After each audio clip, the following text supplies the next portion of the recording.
Hello and welcome to Better Gaming, the event and podcast series dedicated to all aspects of ethical gambling, where we discuss how to make it safe, secure and socially balanced for everyone. My name's Jim. I'm the host of the show, and in this video I'm going to be taking a look at this Financial Times article that you can see here, which centers on the ongoing story regarding potential tax rises for gambling operators. It started off earlier this month with Gordon Brown and his suggestion from a think tank that could look to increase taxes to remove the two-child benefit cap. This article puts a bit more colour onto it, and it also highlights that the bookmakers are essentially going into meltdown over the tax rises or the potential talk of tax rises, and this article covers all of it. So we've got commentary from Evoke, Entain, Flutter, Rank Group, all the major players, and they're all concerned about their position. And the position is that, listen, if you tax us more, our business models become less competitive. It becomes more expensive for us to run. We then have to offer worse odds. That makes us less competitive with unregulated companies.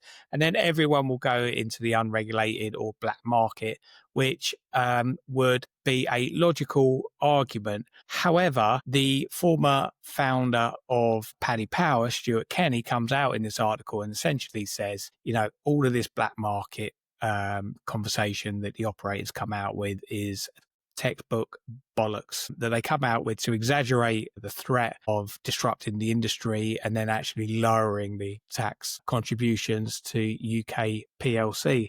So let's take a look here. As you can see here, so it's saying that as a sector, we bring in 3.4 billion annually to the exchequer, which is no such a considerable amount. And I've already pre-highlighted it here. It's all to do with how the former Prime Minister Gordon Brown, who was in office actually when the Gambling Act 2005 came in and opened up the gates, as it were, has called for higher taxes on the industry to fund the removal of the two-child benefit cap, citing a report which could potentially bring in gambling taxes of £3.2 billion a year. So that would take it up to 6.6 billion from 3.4 billion. So listen, think tanks are notorious in terms of, look how perfect this could be as a solution without going into the practicalities. And while I acknowledge that the concerns of the gambling operators are valid to a certain degree, let's not mince it.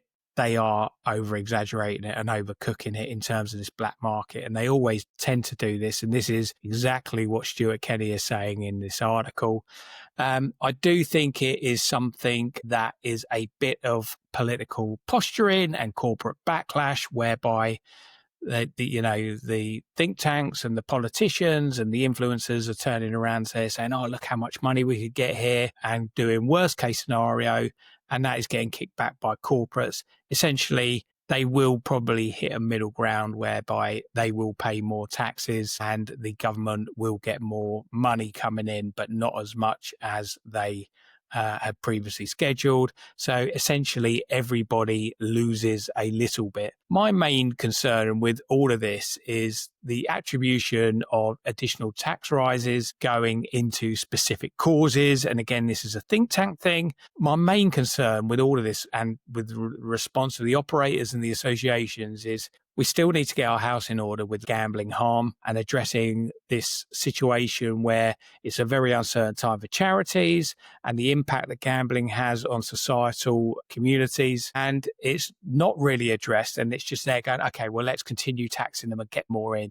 Well, there is a levy that has been undecided. There are charities that are desperate for the money, and there are gambling harm situations that are building. And I think that is mostly a mistake, but on both sides, really, both on the government side and the people like Gordon Brown, where they're diverting conversation towards other aspects such as child poverty, which, obviously I want that resolved and cared for, but also in a commercial sense, it's that gambling harm where the funds of the money are coming from people who potentially are at risk with this industry. And that is something that I would see as the main concern. So this is a really interesting article. It covers a lot of the elements of it. And as you can see here, all the names. However, this position that they hold about black market losses and opening up harm, just a bad call. What they need to be doing is they need to be looking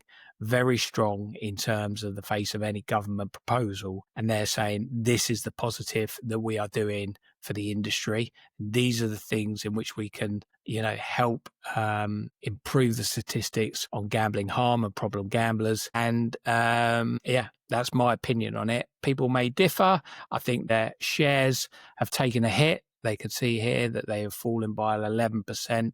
But for me personally, bad arguments on both sides, need to hit the ground in the middle and come out with an outcome that benefits everyone. As usual, I am open to any comments about my position or my opinion. I'd be interested to hear what other people think about this whole debate that seems to be rumbling on. And I'll see you in the next video.